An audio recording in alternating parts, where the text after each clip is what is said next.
Hello and welcome to Adarsh academy. Derivations का मैंने आपको बोला है कि टोटल क्लास 11 में 35 डेरिवेशंस हैं, जिसका आज हम लोग कौन सा करने वाले हैं, डेरिवेशन नंबर 7। जो आदर्श एकेडमी के स्टूडेंट हैं उनके पास तो लिस्ट पहले से हो गया, जो नहीं है वो जान लो ये जो 7 नंबर हम लोग करने वाले हैं वो डेरिवेशन है second law of motion is the real law।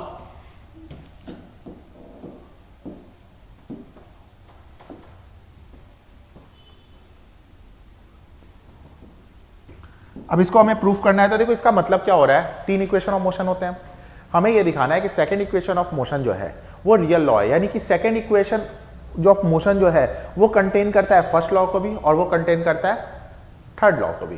तो चलो इसके 2 पार्ट होंगे, ऑब्वियस सा बात है। एक बार हम लोग दिखाएंगे कि फर्स्ट लॉ को कंटेन करता है, एक बार दिखाएंगे थर्ड लॉ को कंटेन करता है। कैसे कैसे स्टेप लिखना है, कौन कौन से लाइन लिखने हैं, एक के बाद एक सब कुछ डिस्कस करते हैं, बड़े ही प्यार से सॉल्व करते हैं। ठीक है, देखो from second law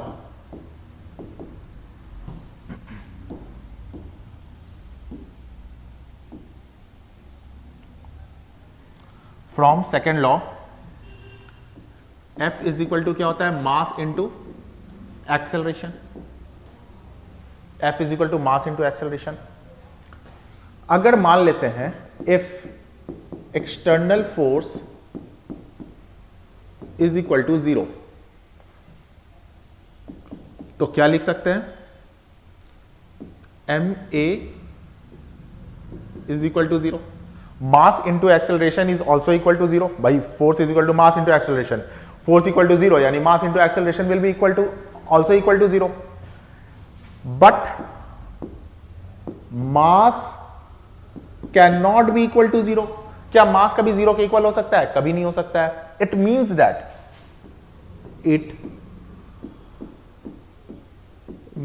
that acceleration is equal to 0। Acceleration is equal to 0। Acceleration equal to 0 मतलब क्या होता है, समझो। एक ऑब्जेक्ट रुकी हुई है, वो रुकी रहेगी क्योंकि जैसे ही वो मोशन में आएगी, उसने अपना स्पीड चेंज किया, वो एक्सेलरेटेड मोशन कहलाएगा। एक ऑब्जेक्ट जब सेम स्पीड पे चल रहा है वो इसी स्पीड पे चलेगा। अगर कम किया तो रिटार्डेशन, ज्यादा किया तो एक्सेलरेशन, मतलब कि एक्सेलरेशन हो गया। तो हम लोग इसको लिख सकते हैं, it means that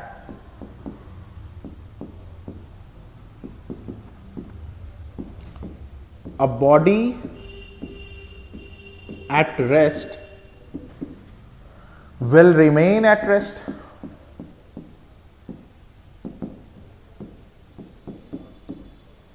or a body in motion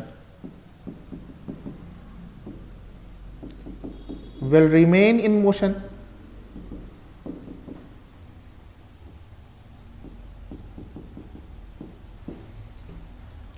यही मतलब होता है। और ये क्या है, तो ये क्या है, फर्स्ट लॉ ऑफ मोशन है। फर्स्ट लॉ ऑफ मोशन क्या बोलता है, a body at rest will remain at rest और a body at motion will remain at motion until and unless an external force is not applied। External force को हमने क्या मान लिया, 0 मान लिया, मतलब कि अप्लाई नहीं हो रहा है। तो हम लोग बोल सकते हैं thus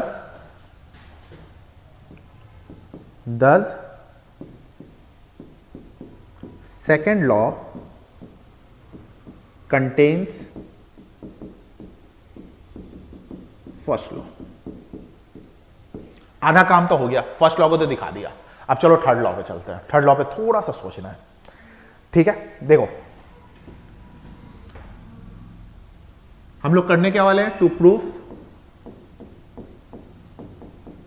पहले इसका कंसिडरेशन देख लेते हैं क्या है। एक ऑब्जेक्ट है यहां पे m1, एक ऑब्जेक्ट है यहां पे m2।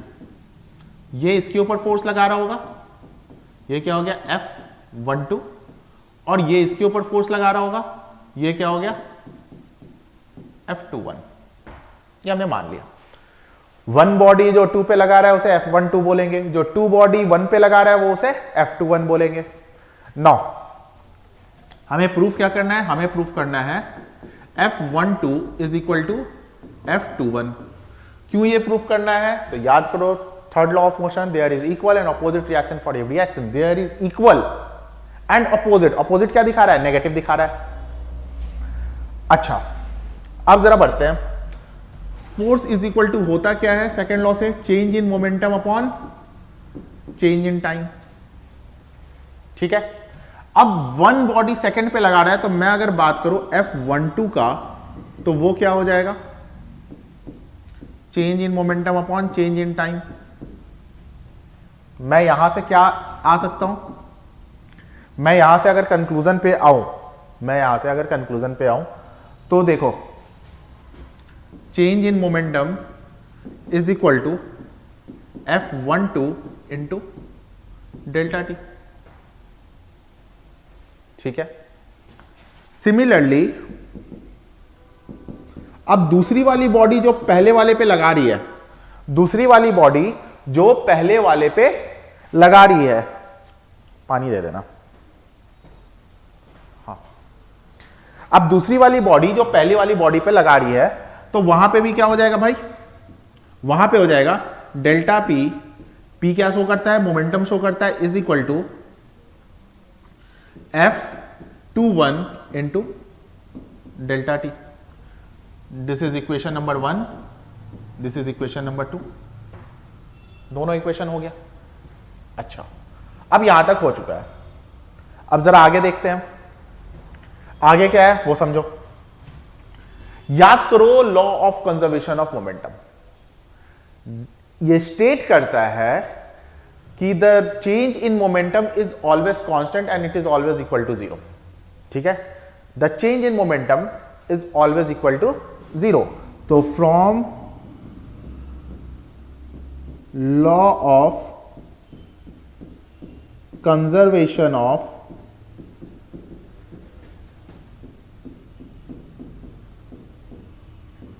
Momentum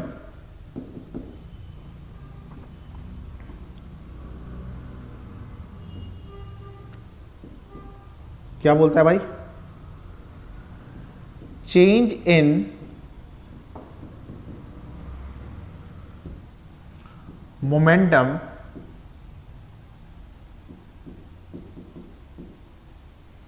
is always 0।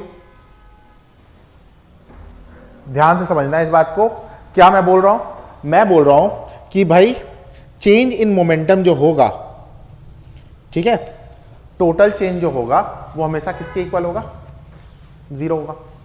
अच्छा मैं यहां पे लिख सकता हूं कि भाई चेंज इन मोमेंटम, यानी कि मान लेते हैं यहां पे मोमेंटम 1 2 और इसे 2 1, तो मैं यहां पे क्या लिख सकता हूं 1 2, और इसे मैं 2 1 कर रहा हूं, यानी कि साइन क्या हो जाएगा, प्लस का, इज इक्वल टू 0। देखो बात को समझना, इसे भी क्या कर रहा हूं 1 2 इज इक्वल टू 0।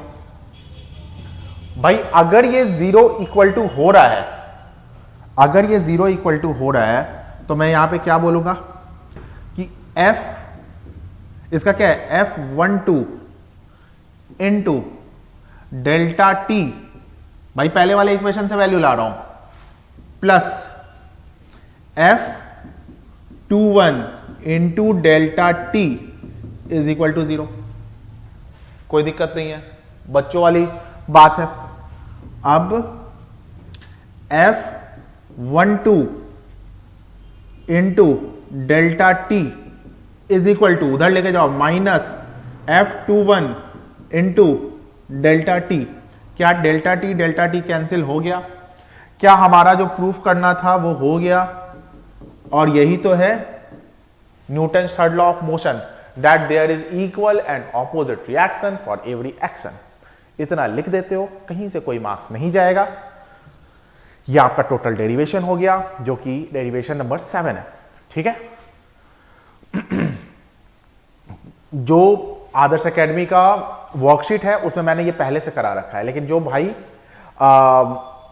YouTube पे देख रहे हैं उनके लिए पूरा है, डेरिवेशंस इनको लिख लो, इनको कर लो, आपका काम कंप्लीट होता है डेरिवेशन नंबर 7 का, यानी कि सेकंड लॉ को हमने दिखा दिया कि भाई ये रियल लॉ है, ठीक है।